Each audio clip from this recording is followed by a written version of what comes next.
Christine Fair is an assistant professor at Georgetown University. She's previously served as a political officer with the United Nations Assistance Mission to Afghanistan and Kabul. She's traveled widely in Pakistan. I believe speaks pretty good Urdu. And her new book out, Fighting to the End, The Pakistani Army's Way of War, inspired or perhaps provoked us to invite you to this event today.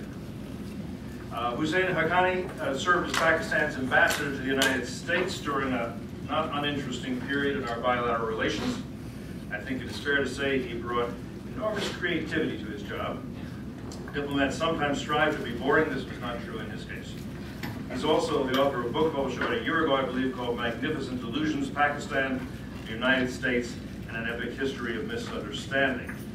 In a review of the New York Times, Declan Walsh wrote, "Patriotism lies in a wrenching disappointment by the interweaving coils of magnificent delusions, a sweeping survey of the tumultuous relations between Washington and Islamabad since Pakistan's founding in 1947, since the American commander raid that killed Osama bin Laden in Pakistan in 2011.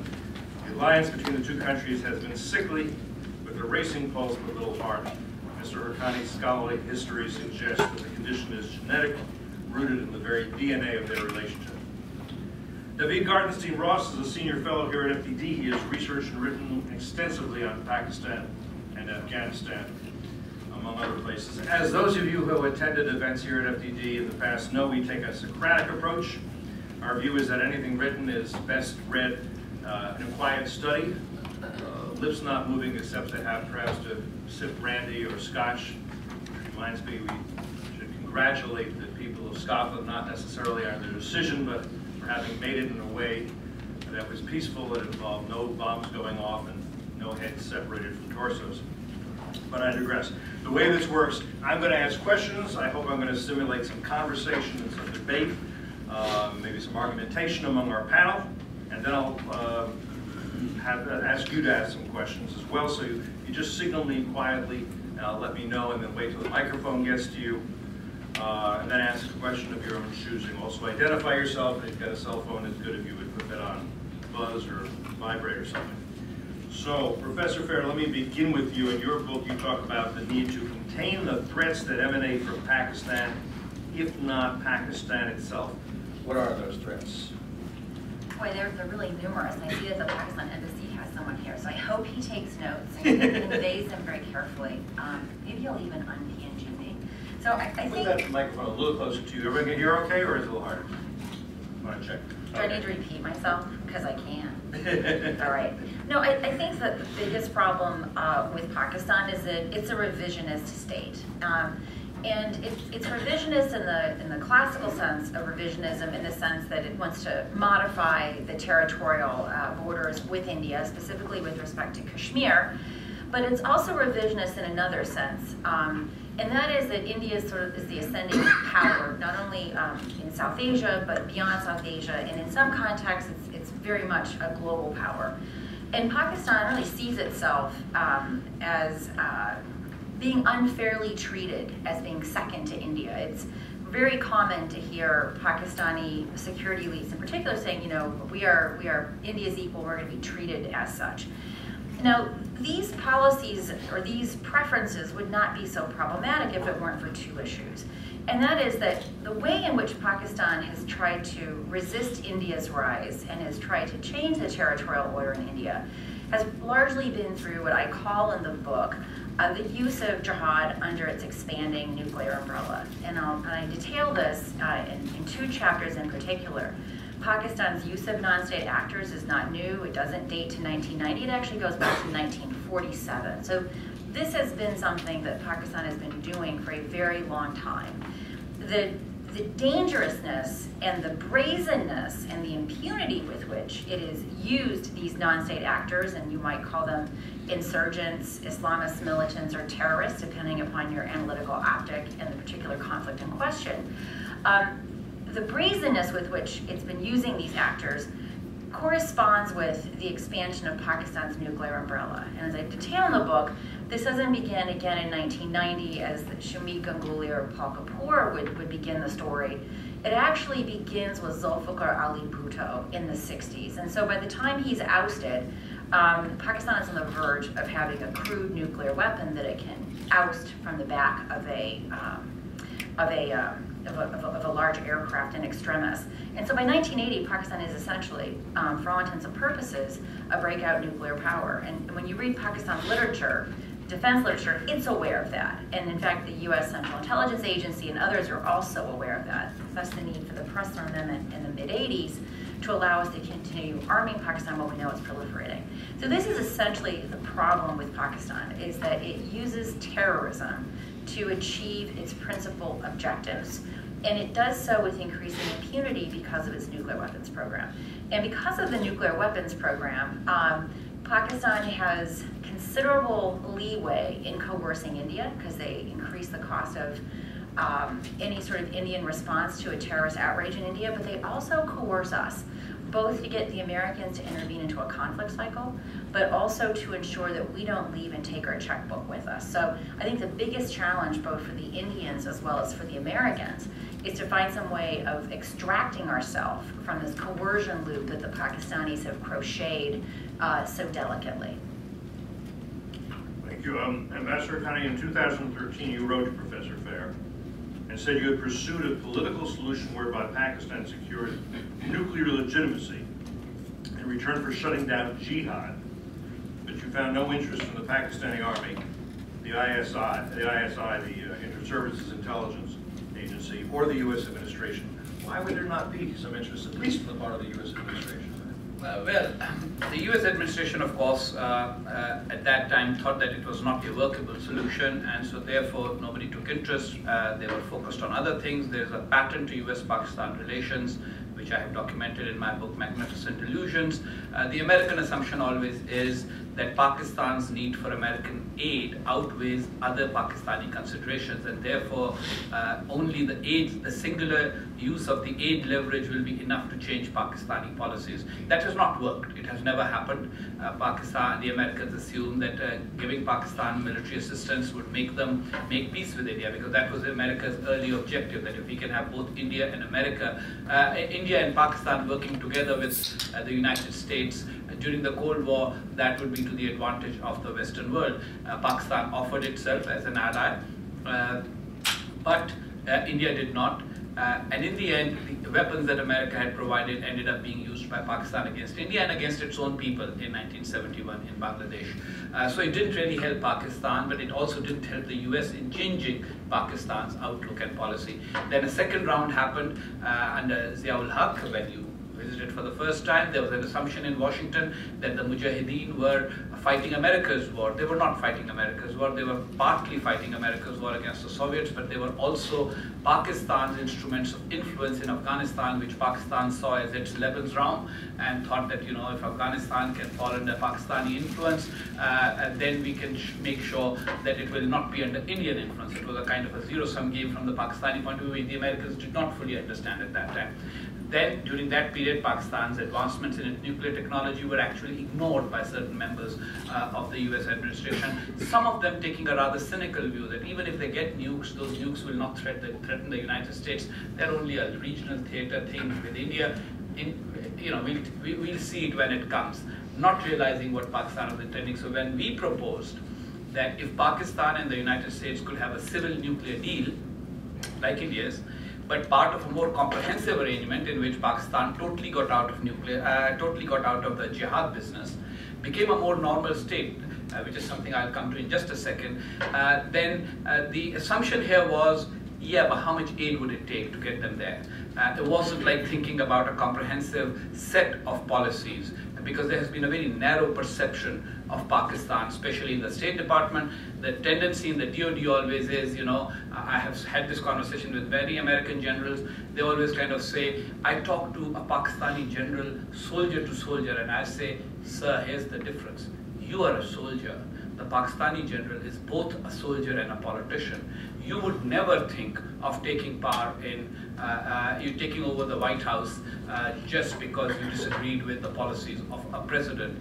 The Pakistani military constantly does that. So you have to understand the nature. Now let me say a few things about the nature of Pakistan as a state and a nation. Everyone must understand I come from a very different perspective than other members of the panel. I'm a Pakistani. and I care about Pakistan. And I want Pakistan to change because I think it has harmed itself and others in the way it has construed itself as a nation. Pakistan was carved out of it. India in 1947, there was no Pakistan before then. So Pakistanis started out with a disadvantage of having no significant history, no significant resources, and at the same time the ambition to have a great place under the sun. And the only instrument they had at that time was the military. Pakistan got 33% of British India's military in the partition and only 17% of the resources. And therefore, Pakistan started playing a larger than life role on the global stage. And the West became an enabler because they needed an ally in that region. And you must remember that India's a consistent refusal to get involved in the Cold War worked to Pakistan's advantage. But in the process, Pakistan has created a national narrative that is actually unrealistic and unfair and even totally downright dishonest. Pakistan is a multi-ethnic nation. It's a nation of several languages, several ethnic groups, several languages. It is also a multi-religious nation. Even though it's a predominantly Muslim country, in 1947 it wasn't meant to be such an overwhelmingly Muslim country. There would have been 23% Hindus, Sikhs and Christians in the country. It's only 3% today.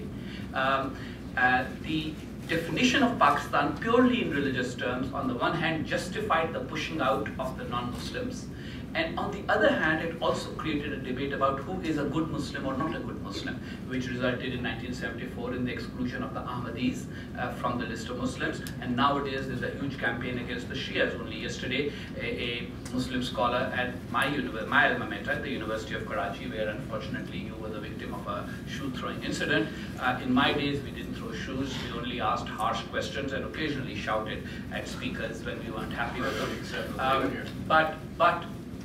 But he was killed because he came up with a different view on blasphemy. So what is the nature of the Pakistanis? What has happened is that Pakistan's elite, primarily the military, but also a very strong segment of the civilian elite, especially those coming from the Punjab province, have narrowed Pakistani nationalism very narrow, defined Pakistani nationalism very narrowly.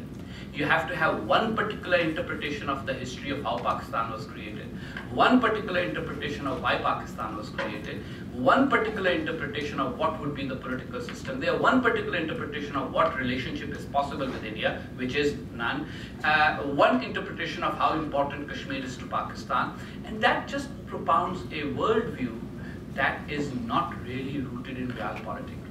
Where Christine Fair's book, which I commend almost as much as my own book, both of them are good books, and I hope Amazon is offering some kind of a package that folks can offer, can get with free shipping and handling. So much for the commercial break.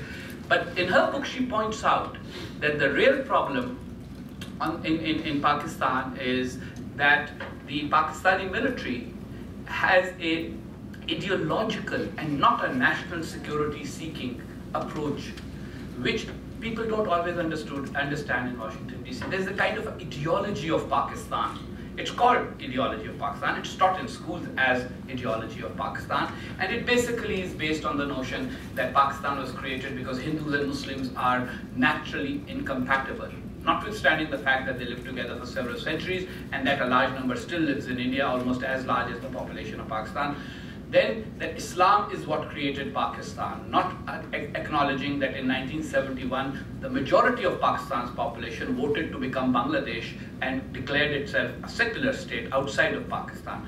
Then everybody is taught that the Americans did not help Pakistan, but Pakistan helped America against communism. And the Americans actually were fair weather friends who basically stabbed Pakistan in the back. The nuclear arsenal is necessary not just for the protection of Pakistan, but for the entire Muslim Ummah. And lastly, Pakistan is the citadel of Islam, which is as important for Pakistanis as it is for Palestinians, for Indonesians, for Moros, which, by the way, is the reason why when all these people from different parts of the world congregated in Pakistan for jihad purposes, no one turned around and said, what the heck are these people doing in my neighborhood? They are not from my country. And it was very difficult for a long time. And we all know Kashmir was found in a major Pakistani city. For him to have lived there, however, the secrecy and all that, the only explanation is that he had a network of support within the country. But instead of focusing on that, the Pakistani attitude is gloss it over and go back to the ideology of Pakistan.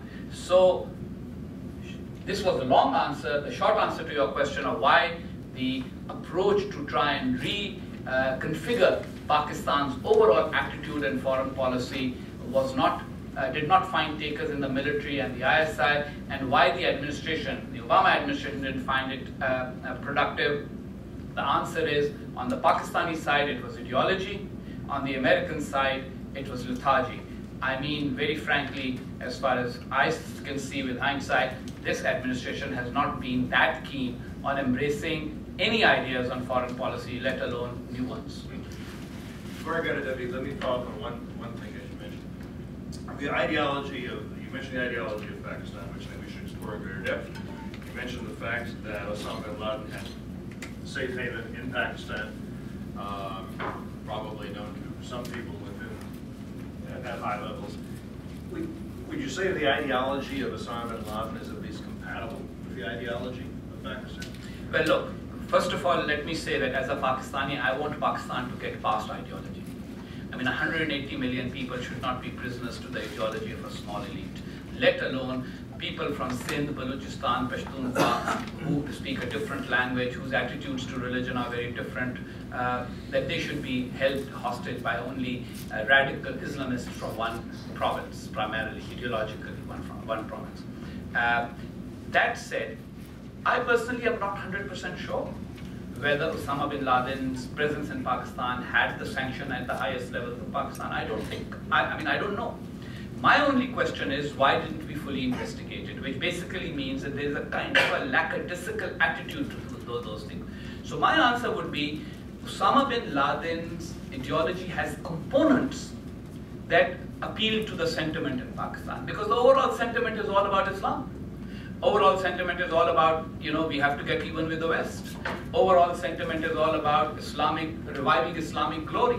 Instead of practical discussions, I mean, every time I talk to Pakistanis, and if I have a Pakistani in the audience, they always get surprised when they tell them 1/3 of Pakistani school-going children don't go to any kind of school.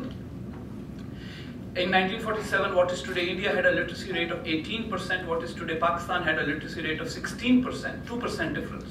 Today India's literacy rate is 75%, Pakistan's is 55%. Why has the 2% difference become a 20% difference? No discussion in the Pakistani media ever. All that they discuss is this whole anti-Western, anti-Indian nationalism, and religio-nationalism is something that Osama bin Laden symbolizes. So do people agree with every detail of Osama bin Laden's ideology? Do they even know it? No. But the sentiment of all Islamists all over the world finds resonance in Pakistan, because there is a Islamist sentiment in Pakistan that is cultivated through the schooling system, that is cultivated through the media, that is cultivated through national political discourse. And the attitude is, if somebody like me starts saying, you know what, let's change that, I am called either a Western stooge, or my arguments are rejected for being un-Islamic, and therefore liable to blasphemy laws, which, as you know, in Pakistan is punishable either by death by the state or by death by some idiot who will come and shoot you and disappear. And if he gets arrested, as Governor Salman Taseer's killer was arrested, then there will be lawyers who will be throwing rose petals at him upon arrival in court. So can I make one? Please. So I agree with everything that he says. I think it's also important to try out that actually, in some ways, Al-Qaeda ideology is as horrible as it is. Some of Pakistan's groups are even worse. And I'm going to focus on, for example, the sectarianism, right? Osama bin Laden was not a fan of sectarianism. Al-Qaeda under Zawahiri has ousted ISIS because of its grotesque brutality, and in part because of its sectarianism. One of the biggest cluster of militant groups that Pakistan relies upon in its menagerie of terrorists are these Deobandis. And when you hear about the Shias that are being killed that Ambassador Haqqani mentioned, sometimes there is this tendency to just think of this as, oh, these are old sectarian hatreds and they just don't get along. Well, that's just rubbish. There's exactly one collection of individuals killing Shia, and that's the Deobandis. Lashkar-e-Taiba is not doing this. Who do I mean by the Deobandis? These are the splinter groups from Jaish al-Muhammad, Harkat al-Jihad Islami, Harkat al-Ansar, All of them share an architecture, sort of a shared backbone of madrasas and mosques. They have political cover from the Deobandi Ulama party, the JUI in particular. And so in some ways, Al-Qaeda's ideology is supposed to be ecumenical, irrespective of ethnicity. And of course, in Pakistan, you have Hazara Shia being targeted because they are in fact Hazara and they're Shia. So, you know, I found myself when I saw the Zawahiri announcement of launching Al-Qaeda IS to be a competitor to ISIS, I thought, what have we come to when Al-Qaeda rebranding itself is actually not the worst news of the day compared to ISIS being able to take advantage of this pervasive, this horrific sectarianism in Pakistan. And it's relevant because these sectarian fighters are ending up fighting with ISIS. How do we know this? Well, Pakistan doesn't just export terrorists, it also exports the polio virus with the terrorists. So the particular strand of the polio virus, and we know what the genetics are because the UN monitors this, the polio strand that's shown up in Syria, even in Israeli sewers, is precisely that strand that's been traced back to Pakistan's North and South Waziristan. So in some sense, the terrorists in Pakistan are even worse than Al-Qaeda. But I also want to echo what Ambassador Haqqani said about, I also, and no one would accuse me of being an apologist for the ISI. You can't spell insidious without ISI. I mean, they kill people, they threaten professors like yours truly. Having said that, if I were... ambassadors. Well, you're no longer a professor. Sorry. They threaten, they kill, they beat, they cajole with money. I mean, this is this most despicable terrorist organization, and I don't even understand why it's not designated as such by the U.S. government. But let me not digress. Having said all those things about the ISI, I don't think they knew about Osama bin Laden at the highest level, and that's because if I were bin Laden, I wouldn't trust the ISI either. Pakistan has what the Americans have, which is these Blackwater-like organizations, and the ISI has developed this so that the more delegation there is between the ISI and the different cells managing these militant groups, the more, although we would say it's implausible, but they would say the more plausible deniability there is. And the way, and I'm sure both of you can speak to this, certainly Ambassador Haqqani can, because he may have been one of the first people that sort of began educating me about this. So at the grassroots level, by grassroots level, I mean the community level, everyone will know that this is a terrorist safe house. Like this is a Waziri terrorist safe house. And that means that in maybe the special branch, maybe the intelligence bureau, one of the agencies would know that there's a cell of outsourced intelligence people that are keeping an eye on the safe house. And they sort of, and once it's known in the circle that that's a protected safe house, it's safe. It's safe not only, it's safe from the other agencies. So everyone knew in particular the bin Laden compound was one of these militant safe houses. So as long as there was one of these Blackwater-like cells that had these layers of security and ties to the different agencies, it's entirely possible he could have hidden there in plain sight without this going up to the DGISI. And that's how I think it happens, because that's how this happens all the time. And when you, and it has to be the case, when you look at how many militant organizations are operating very, very openly. I have pictures, we all have their literature. It's one of these things where Pakistanis know that this is happening. But the example I give, like let's say that you live in a high-rise in Karachi, and you think that there's a miscreant or an evildoer who lives above you. The last thing you are going to do is call the police. And the reason is you probably believe the police are on the side of the miscreant that you're afraid of. And what the police are going to do is they're going to come after you, not the miscreant. And this is how, and by the way, this is also true in India. If you live in Mumbai and you think Dawood Ibrahim is one of his clowns are up to something, you're not going to call the police because the police are on the take. And so I think this is the reality of how Pakistan works. Wonderful. Let me bring David in, and I'll ask you to comment on any of this, David, but one thing you may want to quibble with Professor Farron, this idea that Al-Qaeda finds the brutality of the Islamic State reprehensible. My supposition is they find it strategically not useful, but there are no scruples about, oh, they're going too far with this, except in utilitarian terms, you see what I mean? Yeah, I think Chris would probably agree with that as well. It's purely It's just out there that, oh, they're much more brutal. Right. I actually, in fact, Al-Qaeda's more moderate. I scribbled that down and wasn't going to quibble with it, but I mean, just Well, the quick thing I'll there. say, because it's out there, and I think it's not so much a quibble, because I'm not sure you actually disagree with this, but there's a statement that's often said that ISIS's brutality makes it more dangerous. I think it's actually the opposite is true. I think I'm much more concerned about strategic use of violence than indiscriminate use of violence. I absolutely agree with Chris that when you look at the range of organizations there, far and away, Al-Qaeda is not the most indiscriminate. I will state one other thing, though, related to Al-Qaeda's MO, which is that if you look theater to theater, its relationship to brutality is actually very culturally circumscribed.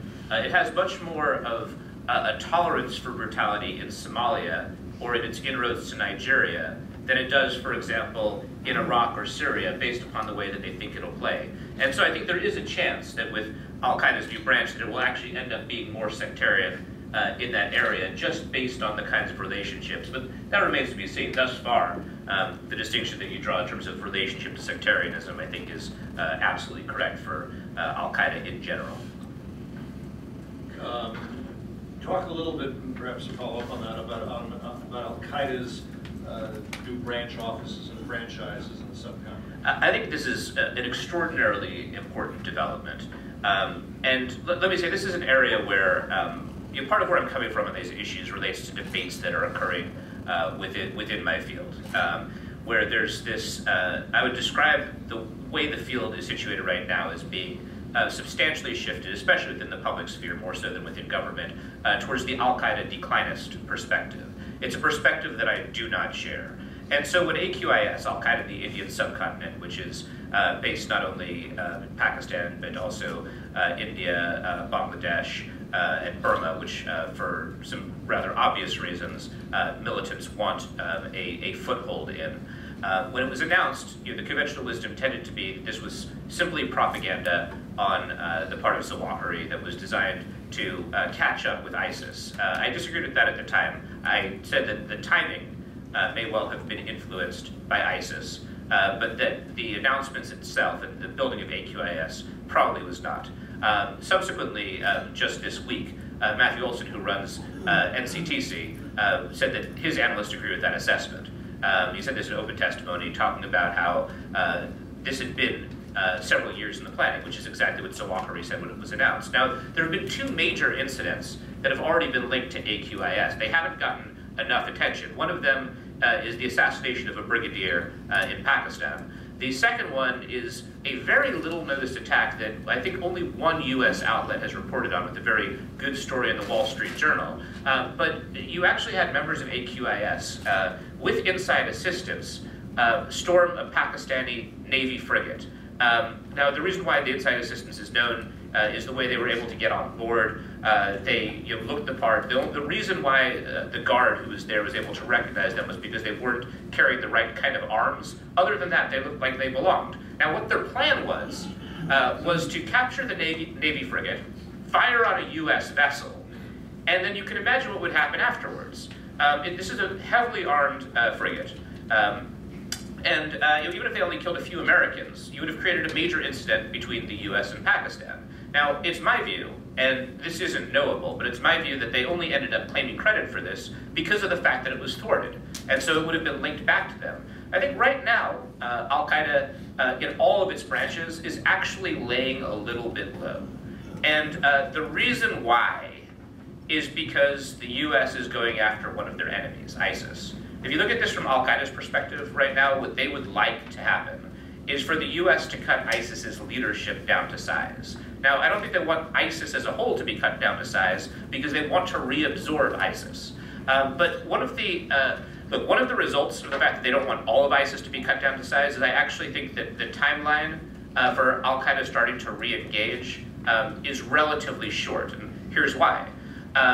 Two things are happening simultaneously. One, we're going to be targeting ISIS's leadership, which is great for al-Qaeda. Secondly, we've actually just created an enormous incentive for people to defect from ISIS to al-Qaeda, because we're going to be bombing ISIS in Syria, and we've announced that we're not going to bomb the Nusra Front, etc. We're not going to be bombing al-Qaeda targets in Syria, which means if you're part of ISIS, which had defected from al-Qaeda, there is an enormous incentive for you to defect back to al-Qaeda or another militant group so that you won't be part of the target list. Like, that incentive is crystal clear. So when you look at these various reconciliation efforts and unity statements being put out by al-Qaeda, a lot of analysts interpret that as a strength of al-Qaeda's weakness. I think that's exactly wrong. I think this is, in fact, what their intention is to put forward this kind of ecumenical view where it's a unified front against the United States and other foreign interference. But in fact, their goal is to get ISIS members and ISIS organizations to start to defect back to the AQ network. That's what, in my view, their game is. And then, as this starts to happen, as leadership is thinned down, that's, I think, where they'll re-engage at a terrorist level. They have much more competent international operations than ISIS does, which means that they're the ones who are best positioned to actually carry out a retaliatory attack. Now, let me caveat all this by saying that there's no guarantee that they'll succeed. I'm outlining what I think their plan is. Plans and executions, as everyone knows, are two very different things. But I believe this is the way that they're looking at it right now. AQIS is definitely part of the picture, and it is, in my view, much more competent than people have been saying. And that's very clear from the operations that they've already carried out. And if I may just add, I think the al-Qaeda in the Indian subcontinent is basically a new structure, but not a new idea. Yes. Because we must remember that during the presence in Afghanistan, al-Qaeda had the Taliban as its hosts, and of course the only link with the rest of the world into Afghanistan at that time went through the Indian subcontinent, Pakistan. And so they have, in fact, and then they have been able to recruit Pakistani members over time. And now, by saying that we will attack India or target India, basically they are actually looking at new recruits from among Pakistanis, people who are totally enraged with India, who have been brought up on hatred of India, who think bringing India down or cutting India down to size is very, very important. So they are looking at, they've always had a cooperative relationship with Tehreek-e-Taliban Pakistan, with Jaish-e-Mohammed, with Jihad-ul-Islami, and with Lashkar-e-Taiba. And these are all Pakistani groups. And so essentially what they're trying to do is they're creating a sort of a new brand for an old operation, expanding it and hopefully getting new recruits for it. You know, you mentioned the frigate attack and how they had arms that were different and a guard. Kudos to the Pakistani guard who noticed that. But something similar happened in the TTP Al-Qaeda in Pakistan. Remember, there was an Al-Qaeda in Pakistan originally, AQIP. And Al-Qaeda in Pakistan, which probably will end up being merged with AQIS most likely. Al-Qaeda in Pakistan took part in that operation, and they're also a Pakistani, this was on the Karachi airport, the attack on the Karachi airport. And an airport security force guard, these guys were dressed up in their uniforms, they were playing the part, but he sort of became suspicious because their shoes were not standard issue. Right? They were wearing sneakers instead of standard issue shoes under their uniforms. And obviously each time these things happen, Al-Qaeda learns, and next time, so this time obviously they had the right shoes, but they had the wrong arms. Next time they'll try and get that done as well. And this will be a problem. As a Pakistani, what worries me most is that in my country, most people are not being made aware of this threat to the same level. If in another country, a ship had been attacked, and the Navy had been attacked, the general headquarters had been attacked, as it was at one time, the Pakistani Army headquarters. 6 different ISI locations have been attacked, which basically is a way of these terrorists saying, we know where you are. You may be hiding, these may be secret locations. So Pakistan right now should actually focus only on this. But what are we focused on? We are focused on a little circus by a cleric who just went from Canada with his few followers, 1,000 followers, saying Pakistani democracy is a sham, I want a revolution. We have a cricket star who sort of, now that he's getting old, is getting all kind of worries about, not being as attractive as he used to be when he was young and handsome. And he's launching his campaign for, Pakistani democracy doesn't work well, etc., etc. So that's on the civilian side. The government, of course, not paying any attention because it's totally bogged down with this circus. media paying more attention to all of this. The military is paying some attention, to its credit, but again, in a very selective way. The major turnaround that Pakistan needs to say, you know what, this is our enemy. This is what we need to focus on. And many people that we have declared as enemies of the state for pointing out that this is the enemy, maybe they need to be brought back to change this discourse. And we need to focus on this enemy and protect our country and make sure Pakistan evolves as a modern, pluralist state at peace with its neighbors. That is not being done. And that makes Pakistan very, very troubling, and troubled from the point of view of both our partners abroad and from the point of view of those of us within the country who are aware of this potential problem. Hey, Cliff, I just make one technical statement. So one thing that I've noticed, and we've all had to deal with this over the years, is this incessant concern about Islamization of the Pakistan army. Now, there's a couple problems with that. If you look at some of the major attacks, what we're really seeing is infiltration of the Air Force and of the Navy. And there's a couple reasons for this. One, the Pakistan Army sees itself as the one institution that's going to run and subsequently ruin the country at some point or another, because it frequently does do that. And once you get promoted above the rank of a major, you really get a lot of scrutiny. If you end up going to the Command and Staff College in Quetta, where you'll interact with foreigners, you will get scrutiny even though you are a major. But the other services don't have the same degree of security scrutiny that these higher ranks do in the Pakistan Army. So if you were to look at some of the major events that Hussein has talked about, Ambassador Haqqani has talked about, look at the suicide attack at Tarbela. That involved basically individuals at the captain level in the Army. The assassination attempts on Musharraf involved not only persons in uniform, but also civilians in the Air Force. And we've had at least 2 major attacks in the Navy. So I think that the Pakistan military needs to stop thinking of itself only as the army and really understand that everyone, it doesn't matter what rank you are, and I don't like raising the fear factor of Pakistan's nuclear weapons, but they do move these weapons around, apparently in soft-skin vehicles, because they think that has a lower profile for attack. And that's probably true, but conditioned upon their being attacked, they're very vulnerable. And what we've learned from these various assaults on Pakistan's security and military and intelligence infrastructure is that you don't have to be a person of incredibly important rank to have the kind of information that can be very, very dangerous. My very quick addition to that is, part of it is also Pakistan's internal political dynamic. I mean, yes, there have been incidents involved. I think the army doesn't mind the stories about the Air Force and the Navy coming out, but it protects very well. So there have been, for example, the GHQ attack, all the ISI attacks, they were army people. And so they generally tend to kind of not let them become a big deal, because after all, you must remember, the army has both a military function and a political function. The Air Force and the Navy have no political function. So it's important for the army to protect its image, because once people start thinking, oh God, even if 5% of this large army is radicalized, that's very disturbing. So they don't want anybody to start calculating the percentages. There have been Hizb ut-Tahrir cells that have been uncovered in the army. There have been going back to Benazir Bhutto's, the assassination attempt on Benazir Bhutto, a major general connected to Harkat al-Jihad al-Islami was involved in trying to assassinate, what was his name, Major General Abbasi. And so they have been around. My point, and at the risk of sounding like I'm belaboring it, is there is a structural problem in the way Pakistan state is structured and the way Pakistanis look at their nationalism that must be reviewed by us Pakistanis, and those who engage with us need to help us do that rather than reinforce some of the prejudices that have led us to the point where we are today. I'm going to ask a couple more questions, but if you have questions of your own, again, just signal me and we'll move over there. I'm just going to, great, let me know, and I'm going to, there's a couple more things I just want to get at the table. One is just to follow up, one of the piece of conventional wisdom is that Al-Qaeda is pivoting to India, one might say, largely to compete with the Islamic State.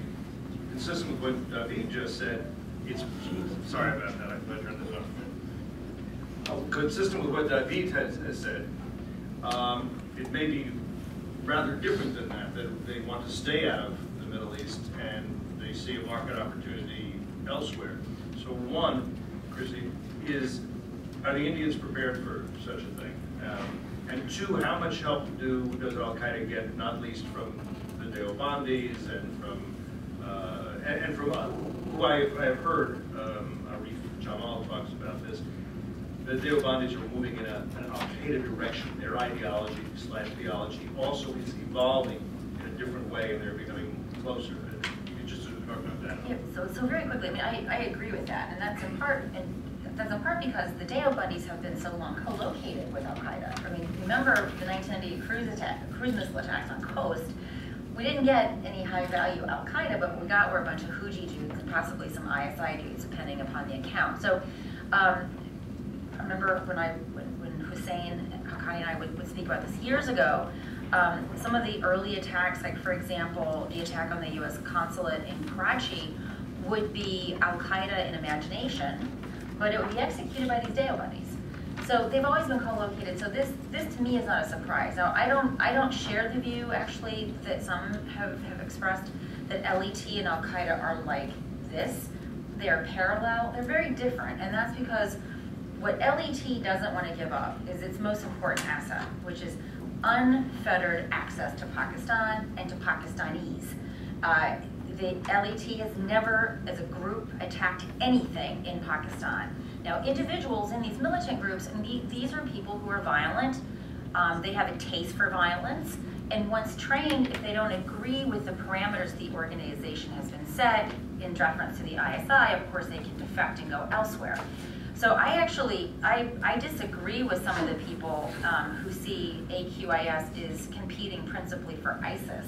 I don't see that at all. I see them competing for these folks in LET who have been primarily channeled to these domestic operations, like under the guise of the Alliance Sanat Foundation and Jamaat al-Dawa, and been restrained in going to India. So I see that's a really important market for them to tap, because these guys are good. I mean, if they tried to get that frigate, they would have. They would have gotten the shoes right. They would have gotten the guns right. Now, India itself is in just a constant state of denial, and I'm not a fan of Modi and his communal politics. I'm just not. There's just no way of candy coating the ability of exploiting this. He brings to life many of Pakistani Muslims' worst fears as fed to them by their lousy curriculum and the ISI. So India itself is having, no matter what Indians say, there are Indians who are going to fight with ISIS. We've already seen this. 4 or 5 boys went from Mumbai, they got killed. Praveen Swami has written about this. I remember in 2004, Al-Hindi, he was a Hindu convert that joined Al-Qaeda. And all of the Pakistani militant groups that conduct operations in India could only do so with Hindu support, with Muslim support. So this idea that India's Muslims don't go for this is simply fantastic. It's simply not true. So when you look at the untapped market in India, you have an enormous market, particularly in Bangladesh because of the Rohingya situation. There was one country he left out, which I couldn't believe he left out, and that is Sri Lanka. Sri Lanka's Muslims, along with Hindus and Christians, are being attacked by Buddhist terrorist groups. So I see South Asia as a really important market, and if you do the math, South Asia is home to lots more Muslims than, if any one country, whether it's India, Pakistan, or Bangladesh, has more Muslims in it than any Arab Gulf state. So I think this is also representative of the fact that Al-Qaeda is actually moving into the ballast of the global Muslim population. One more question, then I promise I'm going to go to you. Just quickly, just to get it on the table and start the conversation. We talked mostly about Pakistan versus India and Sri Lanka. We haven't really talked about Pakistan and Afghanistan. Its strategic depth, its leaving strategy. But talk just a little bit about that situation. Yeah, and actually, Chris has another book coming out, which she co-edited. I have a chapter looking at some of the history here. I won't get into it in part because it's a little bit, the historical details are a little bit Byzantine. But suffice to say that in Pakistan's rivalry with India, Afghanistan has been seen as an important area because of the notion of strategic depth. There's also another aspect to this, which is separate, and that's the Pakistan-Afghanistan rivalry. This is actually one area where I'm much more sympathetic to Pakistan, in that Afghanistan was extraordinarily aggressive upon Pakistan's creation, about taking away a lot of its territory to create a Pashtunistan. So there's some fears there. At this point, I think a bit overblown on the Pakistani side, that Afghanistan is just not able to project power and won't be able to do so for quite some time. It's an extraordinarily shattered state. But when you look at the future of Afghanistan, already U.S. intelligence agencies say that the Taliban is primed to make a comeback. The U.S. is drawing down significantly, which means we'll also see a reduction in drone strikes, which have already largely stopped, though not entirely, in Pakistan. One result of this is that I believe that within 2 years maximum, we'll be seeing evidence of a much more vibrant al-Qaeda core, which means suddenly Pakistan is important to us again. So one final thing I'd add, look at this from an American perspective. I fully agree and would associate myself with the remarks that both Ambassador Haqqani and Dr. Fair have made about kind of the U.S.'s attempts to shape policy and how unsuccessful that has been. But one final reason that we've been unsuccessful and really unable to shape policy in Pakistan is because we've been so dependent upon Pakistan since the outset of the war in Afghanistan. We routed supplies through there, and as a result, when you have tension between the U.S. and Pakistan, as was the case when a number of members of the Frontier Corps were killed by a U.S. helicopter that says it was fired upon by members of the Frontier Corps, and Pakistan has a different account. But when that occurred, you had the Torkham Road crossing shut down. Suddenly there was these massive convoys of supplies for ISAF that weren't able to get into Afghanistan. You had 70 and 80 oil tankers being torched at once. It was a really bad situation, which indicates the lack of leverage that the U.S. had. Pakistan could do a lot of damage to the U.S. It's hard to shape policy under those circumstances. And one thing we should be aware of as this country again becomes important to us, because it's going to, just as Iraq has become important to us again, is we need to make sure we don't again end up in a situation of dependence. First audience question is from Simon Henderson, but he had to leave, so he wrote it down for me. Also signal, I'll read it to you, and then show me if you want to ask other questions. Simon of the Washington Institute asks, the question is whether the panel thinks the Army commanders are happy with the current muddle in the streets in Islamabad, and whether the Army leadership, the Corps commanders, may split on this lingering mess.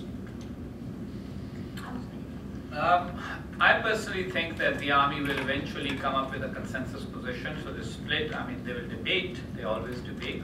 The Corps commanders of the Pakistani military are like the board of directors of Pakistan Inc. And they will eventually somebody will relent and things will change among them, their positions. Right now, obviously they are not ready to intervene directly, and that is why we haven't seen a direct military coup. That said, the civilian government has already lost momentum. Any hope that it had of changing Pakistan's foreign policy and national security policy is gone. So they are now in the position that the Zardari government found itself after the infamous Memogate incident, in which I had to resign and the government kind of looked as if it was embattled. And the incident went away because it wasn't important. The importance was to take away the policy initiative. They don't want Nawaz Sharif to maintain the momentum of close relations with India that he started, that he put in place with his visit to Modi's inauguration. They do not want the policy of let's not interfere in Afghanistan to be entrenched, and they certainly don't want one of their own, General Pervez Musharraf, to be tried for treason. Treason in Pakistan can only be committed by civilians as far as the army is concerned. So, so putting any general on trial for violating the constitution and abrogating it and taking over power in a military coup is a no-no. And on all those three things, I think slowly but surely the military is gaining ground. So the need for them to directly intervene. As far as the muddle and mess on the streets is concerned, they don't like it. But I don't think they are completely unhappy with it, because it helps them in ensuring their control of policy. And that's all they're interested in. I'll actually go further. I think they've been behind it. Qadri is a very suspicious fellow. As you said yourself, Ambassador, he has no real following. and yet he's able to draw insta crowds. I see a lot of parallels to this, to what we saw in March of 2013, when, again, this fellow comes out in an armored, shahadat-proof box that civilian politicians don't have access to. The ability of him to generate crowds was really quite suspicious then, and I see a very similar thing, which is basically using the chicanery on the street to put pressure and to force the government to making coercions, or to making concessions. That chicanery in March of 2013 did result in a concession that the PPP actually reneged on. No one noticed it, and I was like, go PPP. Remember, they agreed to dissolve the government one day before they were legally required to. And that was actually another way of putting a dent in this important civilian transition. It turns out the PPP didn't do that. I see this as sort of like this evolving new bag of tricks that the Army has to keep the civilians on a leash. It no longer has 58(2)B. This particular court is not being terribly activist, but most importantly, it doesn't have replacement to Nawaz Sharif. So not only is there no interest amongst the people for a coup, it doesn't have anything that's going to be better than Nawaz Sharif. Imran Khan is a lunatic. He's not someone that the Army could actually play ball with. And so I see a lot of parallels between what the Army was able to do to the PPP government with using the court to make them oust Gilani. I think that this could be a strategy they're going for, because by allowing these crowds to be as obnoxious as they are, unless they're not peaceful protesters, they've taken over. And they're not large enough either. No. But what they have done is that they've provoked some security forces into shooting them. And this thing in Lahore is really important because the police filed an FIR against the Sharif brothers and federal ministers instead of an FIR against the police who shot the dudes. I mean, already this is very, very suspicious. And so I think one potential end game is that they can then use these legal proceedings to basically do kind of what they did to get Gilani out. It doesn't mean that the government falls, but it might mean that Nawaz Sharif has to give up power. And this speaks to all the reasons that Ambassador Khani mentioned that he's been doing that's so problematic to the military. So no matter what, I see the Army, they've already won this, because the only way Nawaz Sharif averts actually changing the Prime Minister to accommodate something is he's going to have to relent on the issues that the ambassador noted, which is the policies with respect to India, Afghanistan, and there has to be some way of letting Musharraf go. I think that we're going to, as long as there's no 58(2)B, which is a legal provision that dictators have put into the Constitution that allow the Prime Minister that allows the President to prorogue the government, which was in the 90s how the Army did this, it has to think of new strategies of continuing to foil Pakistan's democracy, even though it makes really slow but important strides. The fact that Nawaz Sharif has even been as bold as he has been, I think says kudos. He should get kudos for that. The fact that he's not relented on letting Musharraf's trial go really speaks to I think, a maturity on Nawaz Sharif's part. He knows that this might bring down his particular government, but this is the only way you keep the khaki clowns out of power, and that is putting one of them on trial for treason, which, by the way, is very clear in Pakistan's constitution. Article 7 is really clear. Article 6. Oh, Article 6, excuse me. It's very clear, and in fact, Musharraf did it twice, once in 1999 and again in 2007. The questions out here? Let's go to the back there. Yes, you woman. Hi, thank you. Take a microphone and just identify yourself. Hi, my name is Kubra Patel. I'm a research associate for the Public International Law and Policy Group. First, I want to thank you all for being here. It's great seeing what your insight is on the situation. Can you hear me? Not too well. Speak up a little bit. Is the mic working? You're extraordinarily soft-spoken. So I have two questions, or rather a two-part question. You brought up the idea about Pakistan being a jihadi state and what it would take for it to become a normal state. So my question is whether the establishment of a nuclear weapon-free zone in the region would help affect that process, and what it would take to get there, or to get to that point. Okay, it's a relatively easy answer. Nobody wants a nuclear-free zone right now, except you and me perhaps, so therefore it's not going to happen. In the real world, unfortunately, one has to deal with real policy issues. and neither Pakistan nor India are particularly keen on giving up their nuclear weapons. So the alternative, however, is maybe a new attempt by the world's leading powers, including the United States, to try and reconstruct the Non-Proliferation Treaty in a way in which Pakistan, India, and possibly some other countries that are believed to have nuclear weapons can actually be brought under some kind of international regime rather than being outside of it. That is the second best hope. Right now, nobody who is anybody in that particular situation is talking about a nuclear-free zone. There's a second part to her question, though. So I agree that that's just not going to happen. Period. But there's a larger problem with the way the United States enables Pakistan. So I think of Pakistan as like this methadone patient, right? We're very happy with this patient being addicted as long as we're controlling the methadone. And this is a problem. So let me imagine this. So the army is really, it's a parasite, right? It's parasitizing the Pakistani state. It takes whatever it wants in terms of resources, and it's fairly confident that whatever small amount it leaves for the management of the state, which is never enough, that the international community is going to basically hop in there and pump those funds in. And this isn't just through bilateral aid, it's also through the IMF. And so this means this is actually an equilibrium, because the rest of Pakistan is never so uncomfortable that it feels as if it has to rise up against the Pakistan army or even put pressure on their elected politicians to do so. So I like to think of things that you can do to bring this system to a disequilibrium. And one way of bringing it to a disequilibrium is for the United States to stop forcing the IMF to put these massive infusions in, and certainly to stop bilateral aid of the kinds of the variety that we're giving them. Right now, I think most of you know every cent we're giving Pakistan is under various security waivers in complete contravention of all of our law, with the exception of this waiver concept.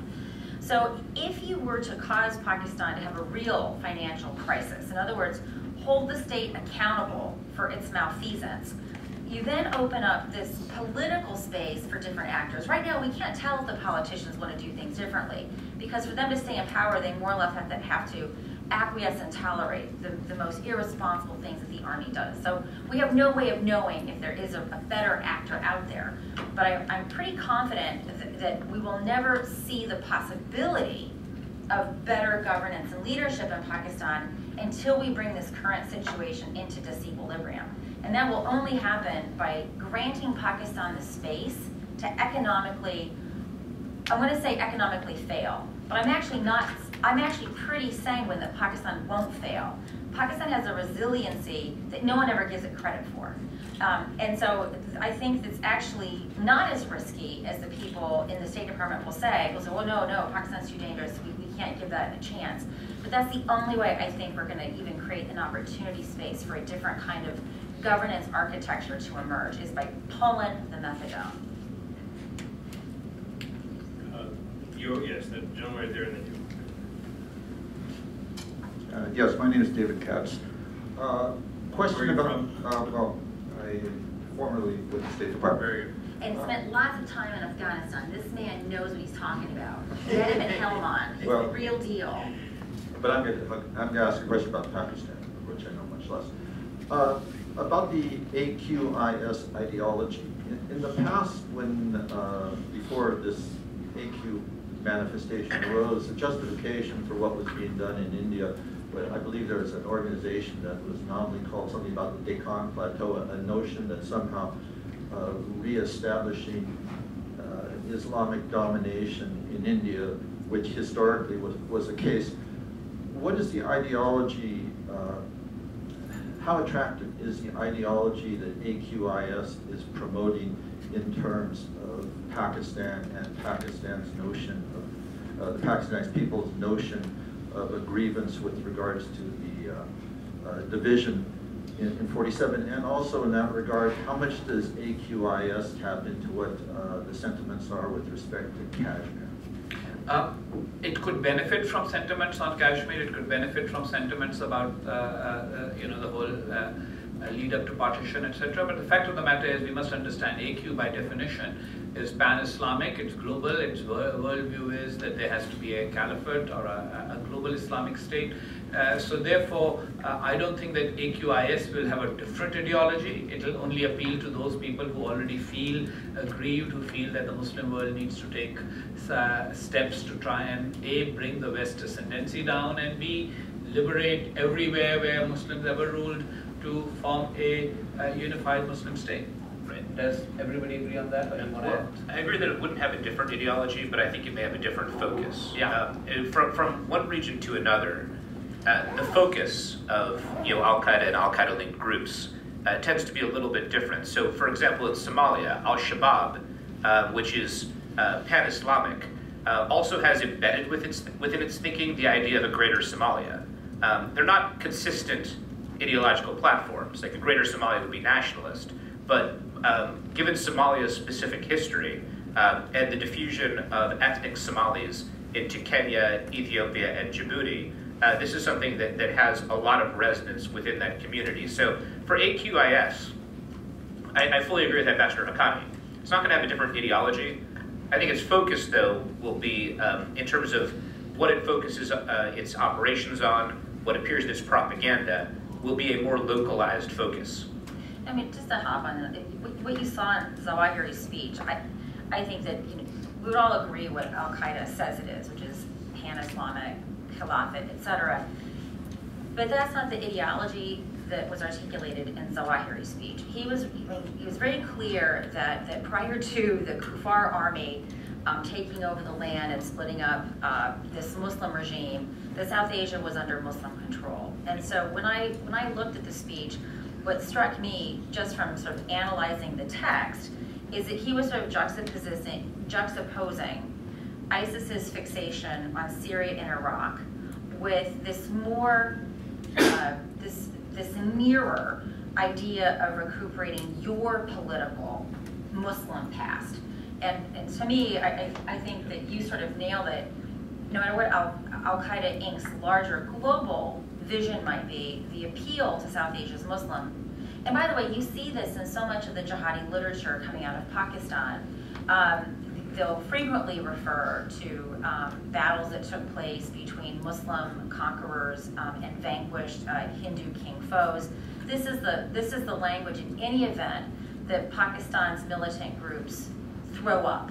And so I think it's very natural for them to really market this with a very South Asian history flavor. Much of that history doctored. Totally doctored, yes. Not actually correct. For Totally example, doctored. hardly any Pakistanis ever taught that the commanders of Shahabuddin Ghori's army, that the first person to take over Delhi and establish the Sultanate, that the commanders were Hindu. He recruited guys, it was all about gold, not about faith. But nobody knows that, so that's how it is. And this, by the way, is an area where Al-Qaeda has a massive and absolute advantage over ISIS. That Al-Qaeda has been embedded in Pakistan since right after 9/11, basically. No. Way before. Well, certainly before, but I think the leadership has been. No, they've been there, dude, before 9/11. 9/11 was plotted from South Asia. Well, right, from South Asia. I was talking about in Pakistan specifically. A long time about Pakistan in particular too. I mean, first of all, Afghanistan is South Asia. Yeah, of course. Right? Al-Qaeda, Osama bin Laden rolls up, where he basically becomes permanently resident there until 2001, 95, right? 96. So he's been, And he couldn't fly from Sudan into Afghanistan without stopping somewhere. Well, I mean, you could go back even further also. I mean, obviously, he spent all the 1980s there. Yeah, no, absolutely. Exactly. I mean, but Al-Qaeda was so- built there. I mean, you're correct. I was giving a conservative. And then let's take this dude, the Sheikh Assam, Assam Omar. So if you guys Googled him, the fact that he just runs around Pakistan completely open is amazing to me. So I took the opportunity a few weeks ago to download some of his Minimi Opie. He's written such things as the Bermuda Triangle and the Antichrist, the Third War, the Third Great War and the Antichrist. My favorite is Dujal Ka Lashkar, Blackwater. The army of the Antichrist, Blackwater. He's open. I mean, just in Pakistan. It's astonishing to me that he had been such a long-standing Al-Qaeda propagandist, and Pakistan is supposed to be our ally in the fight against Al-Qaeda. If you download these fabulous books, and I encourage you to do so because the artwork is so bizarre, they have even provided helpful phone numbers of ordinary booksellers that provide these books along with their addresses. So this, I don't even know where. Yeah, anyway, I think the point's made, and I don't think David is disagreeing. No. I would. I don't think there's any disagreement. No, I mean, other than the fact that I was corrected, but let me actually kind of explain why I was dating it there, which is that I think that there was actually somewhat of a shift in focus after the 9/11 attacks on the part of Al-Qaeda, in that it had sanctuary in Afghanistan, but part of its mechanism for survival after it had to move into Pakistan was to really get to know the culture there. At any rate, I mean, look, I agree. It has deep roots. I think the roots shifted a bit, in my view, in October of 2001. You might disagree. We can talk about that. We can talk about that, but let me just kind of make this point. That in South Asia, where it has these very long-standing roots, it has an absolute advantage, whereas ISIS, its context is Iraq and Syria. You'll have recruits go over, and whenever people go from a country to join ISIS, it's news. We're focused on ISIS right now, but in terms of numbers, this is Al-Qaeda territory. My name is Mubashir Faruqi. I'm from the World Bank here in my personal capacity. Actually, the person who talks every day on Pakistani TV of conquering India is Zaid Ahmed. Gives a lecture for an hour every day. Dr. Fair, one of the groups you did not mention is Punjabi Taliban. And recently they made a huge announcement that they're not going to fight against the state of Pakistan. So what do you think the effect of that, number one? Number two, Karachi, my city, has the largest population of Pakhtuns. And recently there has been a lot of infighting going on of all tribes. So what do you think may happen to Karachi as it is? It's a very volatile city. So this term Punjabi Taliban is actually very contestable because there have been different Punjabi Taliban. So for example, if you were following some of the earlier conflicts going on between Maulvi Nazir, for example, and Baitullah Masood, the fellows that were helping Maulvi Nazir were called Punjabi Taliban, and that was a euphemism meant for ISI. The Pashtuns like the term Punjabi Taliban because it brings the focus to the fact that even the TTP has as its backbone these Punjab-based groups. And so Pashtuns, for example, really like the term Punjabi Taliban because so many people think of the TTP as a Pashtun phenomenon. So all of these positions are not, I think these labels they're more obfuscatory than they are helpful. So I think of these militant groups that have been variously arrayed against the Pakistani state, sometimes cooperating with them, they're like a kaleidoscope. So depending upon what happens in Afghanistan, depending upon regional affairs, depending upon our ability to target them with drones and the ability of the ISI to give us the drone targets, they'll either confederate against the Pakistani state or they will confederate with the Pakistani state. So what we've seen really since the launch of the Afghan election campaign was first with this peace process that was ostensibly launched by the civilians. That was really all about driving as many as these anti-Pakistan commanders into Afghanistan where they could kill us, of course taking our money all the while doing so, and killing our Afghan partners. When the military launched this campaign, Zarbe Bakwas in North Waziristan, it did so with a 5-month warning. So the only people that were left were really those that wanted to fight the Pakistan army, and everyone else had either dispersed to other parts of Pakistan, Karachi, among other places, or to Afghanistan. So this idea of a Punjabi Taliban, I tend to not use it because I don't even like the word Pakistan Taliban. I think it's very useful to think about very specific commanders, their theaters of operation, and what are the larger networks that they're embedded in, and those will actually change all the time. So what do I make of this? This is exactly what the Army's been doing, which is, you may recall after the November 2008 LET attack on Mumbai, the Army chief actually called Baitullah Masood a loyal patriot. right? Because he agreed to have a ceasefire with the Pakistan Army. Nothing else tells you more about that institution than that particular remarkable statement. And this was already made after, according to Pakistan's counts, although I might add Pakistan's numbers are not independently verifiable through any credible database other than its own machine for magical math generation.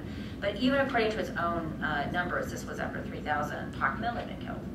So that's what I make of it. This is the outcome that they had intended. Basically, you started your conversation before asking the question. You mentioned Zaid Zaman Hamid. The fact of the matter is that there's a huge psychological warfare operation going on in Pakistan.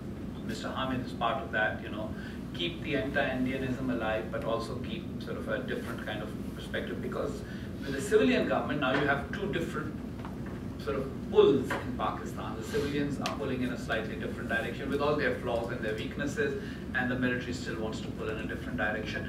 And then introducing terms, the term Punjabi Taliban was most popularized by the last civilian government and its interior minister, Rahman Malik, who wanted essentially to try and highlight the fact that there were Punjabis involved in this because it was being portrayed purely as a Pashtun phenomenon. And yet, the group that is described as Punjabi Taliban don't call themselves Punjabi Taliban. They call themselves Taliban. And so I agree with Chris's characterization. On the question of Karachi itself, look, Karachi is not just the largest Pashtun city, is also the largest Mahajir city. It also has a very sizable Punjabi population. It also has a significant Sindhi population. It is basically, and Baluch. It's the cauldron. It's where all the elements of Pakistan that I referred to, the so-called elements of Pakistan crisis, can be seen there. And will there be Taliban versus secular Pashtuns fighting each other? Absolutely. Will there be MQM resisting Pashtun encroachment of Karachi? Definitely. Will a lot of this take place with a lot of violence? Unfortunately, yes. So your city and my city is besieged for the foreseeable future. Question here from COVID. You can hear me. No, let's give the mic so we're recording. With Zucker, where does Iran fit into all this? Was the only country missing in the discussion so far? Iran's role, the Islamic Republic. Who wants to take this? David? Actually, can I take it? Because I'm actually probably the only person that doesn't hate Iran on this panel. David's understated point that he made. Gosh, Chris, that's quite a statement. I'm just kidding. Anyway, I'm just kidding. I have reservations about Iranian policy, but that doesn't make me hate Iran. No, I'm being facetious. No, it's true. But David made a very important point. But then he left it dangling. He said, and I agree, that we are at this impasse because we have been dependent upon Pakistan, right? But if you look around the region, we needed a port, and we had to put crap on boats, and we had to move it up a country to get into Afghanistan. Moving all of that stuff that we had to do at the height of the surge. And I argued against the surge because the surge made us more dependent upon Pakistan precisely for the reasons that David noted. There's only one country in that region that actually has, with respect to Afghanistan and Pakistan, that has interest and alignment with us, and that is Iran. Like it or not. And when people say, but it's a terrorist supporting state with nuclear proliferation, I say, so? Pakistan is more so. Yet we found a way, and I would say Iran only aspires to do the things that Pakistan has done. Yet we have found a way to shovel $30 billion into Pakistan, and that is just monies that are overt. Who knows how much has been covert. And I'd like to do a counterfactual. When Qasemi was incredibly helpful after 9/11 and very helpful at the Bonn conference, had we taken advantage of the port that India and Iran built in Chabahar, and had we helped expedite the building of the road and rail link between Zaranj and Dalaram up to the ring road, we would not have been dependent upon Pakistan. And I was in Saudi Arabia a number of months ago, and the Saudis, when it comes to Iran, are just as neuralgic as the Pakistanis are about India. When I talked to the Saudis about Afghanistan, they said the #1 threat in Afghanistan is Iran. And they would list a number of things that are pretty darn parallel to what the Pakistanis say. And then, of course, the Indians and the Iranians have been cooperating on projects. So these two countries are very similar. Pakistan and Saudi have many things in common. One of which is this very peculiar, neuralgic, but also real security space that they've constructed in Afghanistan. And they converge on the groups that will help manage this twin threat of the Iranians on one hand and the Indians on the other, and that is the Haqqani network, Lashkar-e-Taiba, and elements of the Afghan Taliban. I cannot help but think that we should have taken that opening with Khatami, at least with respect to Afghanistan. We would not be in this position where we are today, where we basically put the priest in charge of the daycare when we went to war in Afghanistan with Pakistan as our partner. Do you want to comment on that? Yeah, but it might take a long time to do that. Let's put it this way. I will try and answer your question directly instead of getting into, you know. I think that Iran does not like the Taliban for various reasons. Iran has tremendous influence in Western Afghanistan. Iran also has a significant presence in Pakistan in the fact that a lot of Pakistani Shias look to Iran for their protection because the Pakistani state is not protecting them. There's a substantial Shia population amongst the Muslims of India as well.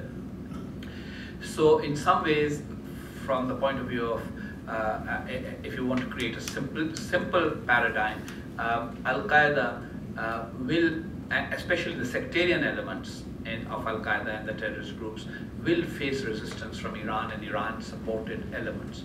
But there are many, many complicating factors. For example, Pakistani Balochistan, which Pakistan has allowed certain extremist groups in Iranian Balochistan, whereas Pakistanis believe that Iran helps Pakistani Baloch, etc., etc. So it's, Iran's role is not necessarily, I mean, I beg to differ with Chris. Yes, even if that had been done using Chabahar, Iran's behavior would have been no different. Just as Pakistan ended up having difficulties with dependence on Pakistan, you would have had a new set of problems with dependence on Iran. At the end of the day, when you're dealing with a landlocked country in Central Asia, you have to have multiple and alternative routes of supplying your military worked out beforehand.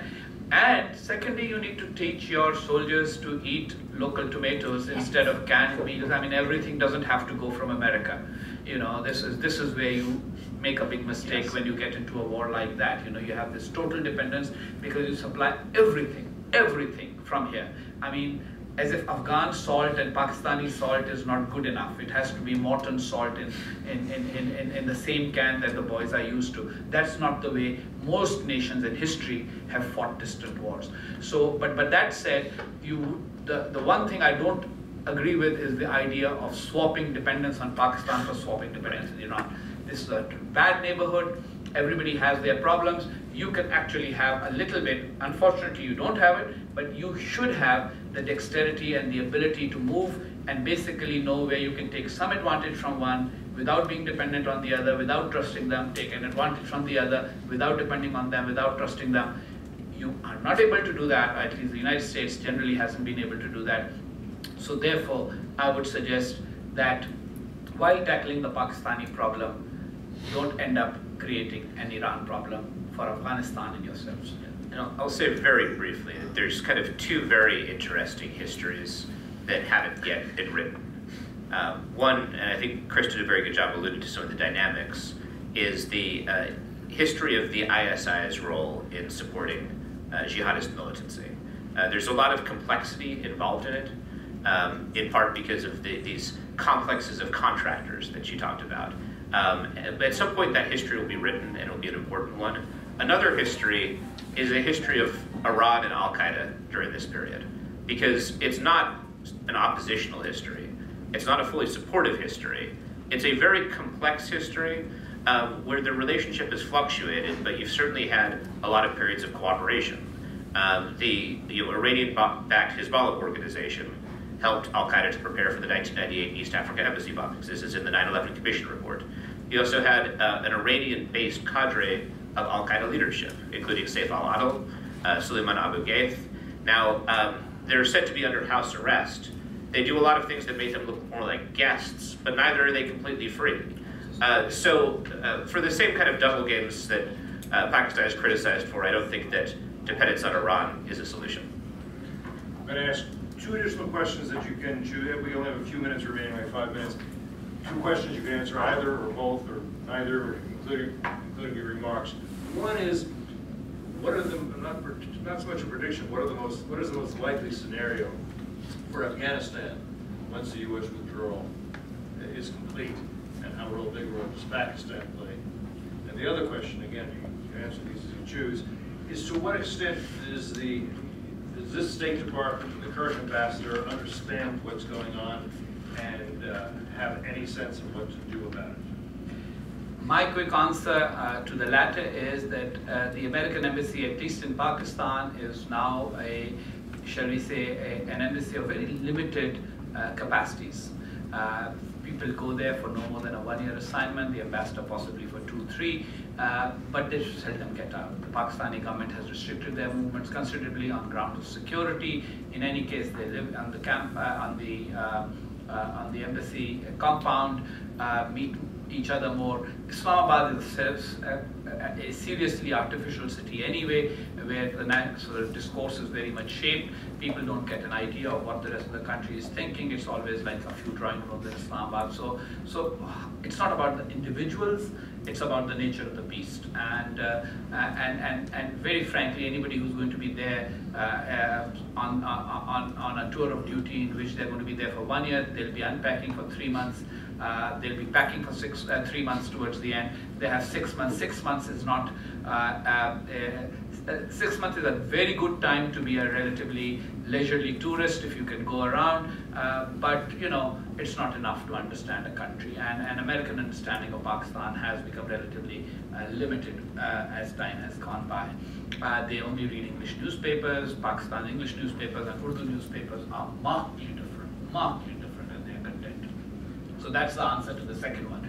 As far as the State Department itself is concerned, with due respect to my colleagues from the State Department, I see our former colleagues, at least a couple of them in the audience.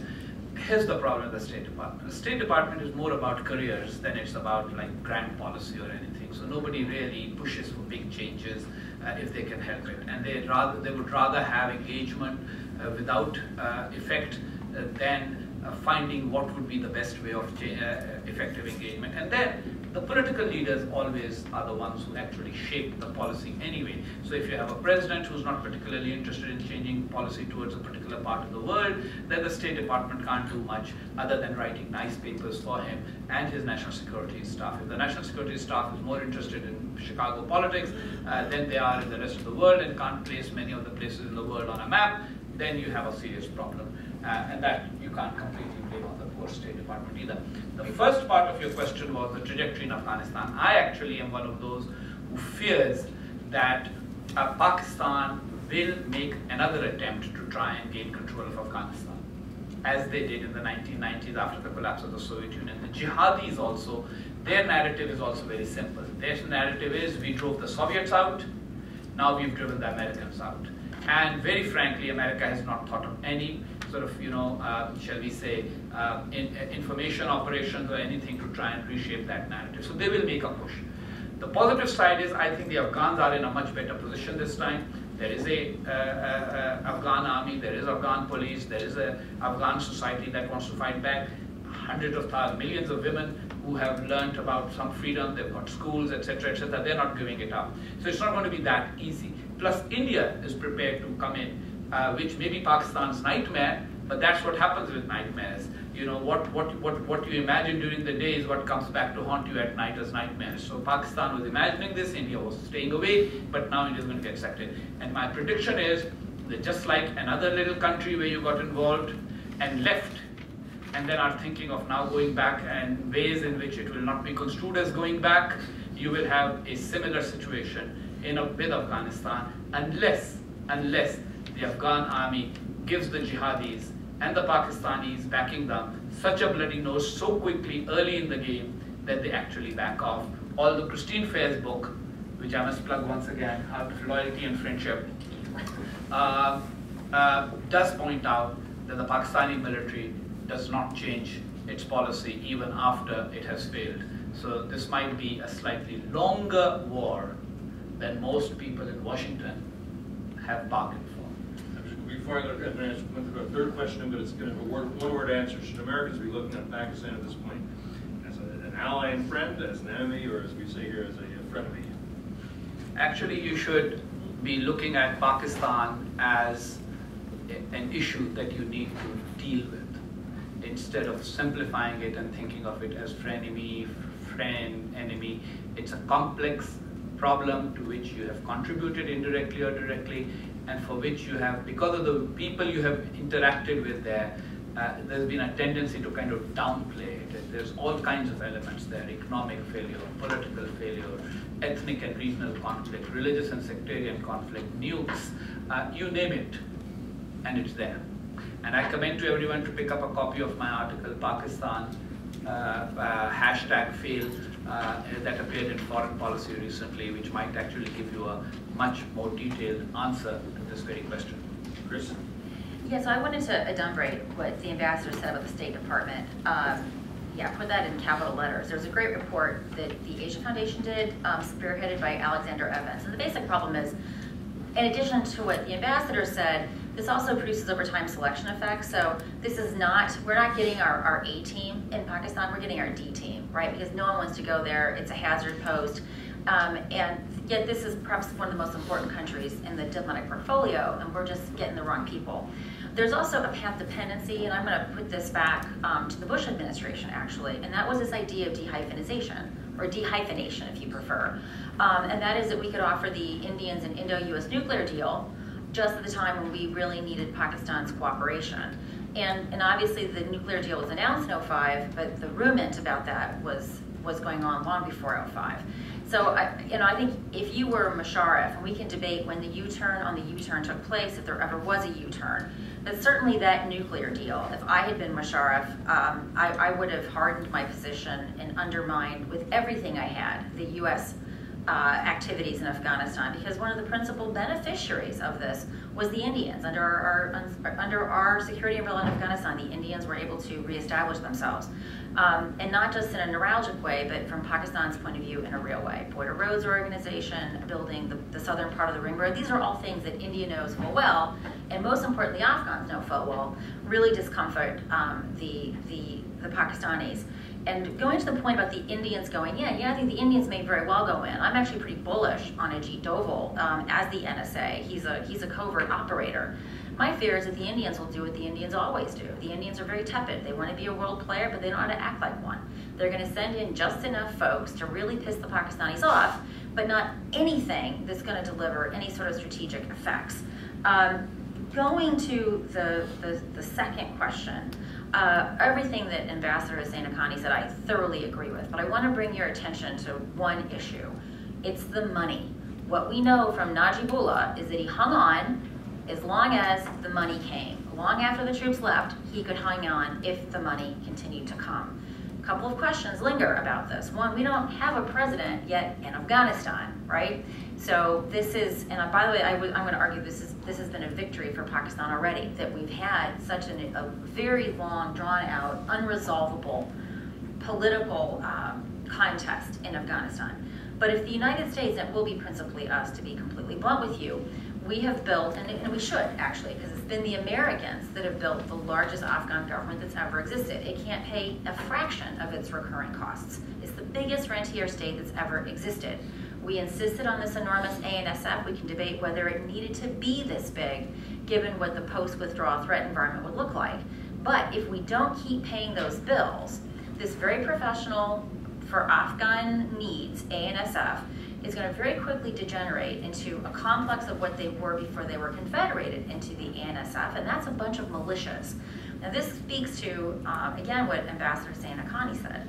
This hands the victory to the Pakistanis. If we, just because we're pulling our troops out, take away our checkbook, we may as well just count the days until we're called back in, because the Pakistani victory is going to be precipitated by our withdrawing financial support for the biggest government that's ever existed, for which we bear complete responsibility. Give a footnote, and then I'll let David sum real quick, because I know we're about 5 minutes over. Did you, John? No. Oh, I'm sorry. Go ahead, David. All right, so I'll summarize quickly. Yeah. I expect that, as I think the other panelists believe as well, that the Taliban will grow, that Pakistan will be involved. I think that's fairly simple. As to what we should categorize Pakistan as, just to plug my own work, there's a concept that Jonathan Chancer here at FTD and I have developed called the Ally Adversary Enemy, or AAE. That is, countries that function as all three simultaneously. Pakistan is clearly one. They've been an ally since 9/11. They've been an adversary since 9/11. They've been an enemy since 9/11, with a lot of Americans dead in Afghanistan because of Pakistani policies. Other countries that fall in this category, I'd say, include Saudi Arabia, which has functioned as an AAE for decades, and also Qatar these days.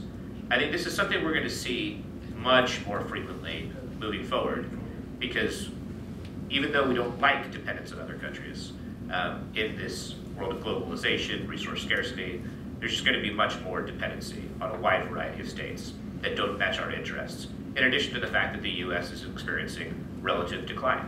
We aren't the unrivaled superpower that we were 15, 20 years ago. And as a result of that, I think we need to understand that this phenomenon is going to come up much more frequently, and Pakistan will remain an AAE, in my view, because Al-Qaeda's leadership, which is going to become more powerful, has its foothold in Pakistan. We're not going to be able to counter them unless we have them as an ally, but they're not going to be an unreserved ally. AAE, that's my answer. Good answer it is. Let's give a round of applause to the panelists.